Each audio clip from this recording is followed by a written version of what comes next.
Sabi po magandang hapon sa ating lahat. So ngayon magpapaks tayo ng papaks na natin tong ano, yung ipamimigay natin sa ating mga senior citizen na pedicab driver.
So guys, maghahanap ulit tayo ng senior citizen na pedicab driver na bibigyan natin ng libreng regalo at libreng gupit.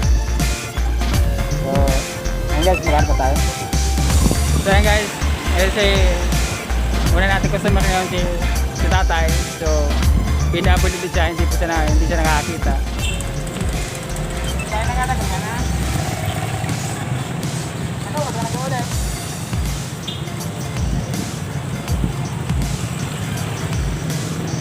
Nakakagawa ka na. Kumuli ka na.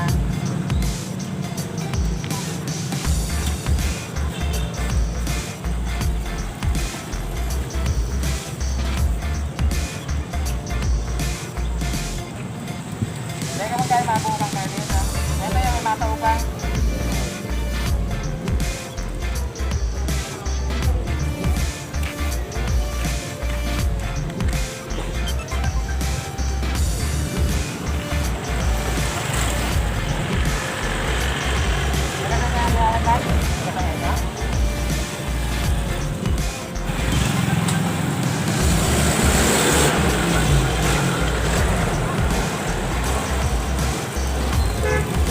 Ada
So yun guys, tapos na natin si tatay. So maghanap pa tayo ng senior citizen na pwede natin gupitan. So ngayon guys, dahil hapon na, so tama na muna siguro yung si tatay muna yung nagupitan natin ngayong hapon na ito. So kanina pa tayo nag-iikot dito, so wala tayong mahanap. So siguro day off ng mga senior citizen ngayon ng mga pedicab driver. Baka nag-day off din sila. So magsa-shoutout na lang muna tayo. Shoutout kay Maynox Paltingka ng Dumaguete, kay Moses Glenn Kamangyan. Ito, ang ganda ng pangalan nito. Shoutout kay Glidemar Diaman ng Hagonoy del Sur, kay Ma'am Aisha Luis ng Hong Kong. So nga po, may natanggap tayong 1,000 galing sa isa nating subscriber. So baka bukas na nating makuha yun kasi hapon na. So may pandagdag din naman tayo sa ipamimigay nating tulong. So salamat kay Ann Sausilo sa 1,000 piso na binigay niya. So guys, kung hindi pa kayo nakasubscribe sa channel ko, please subscribe at click mo na ang notification bell para updated ka sa mga videos na i-upload ko.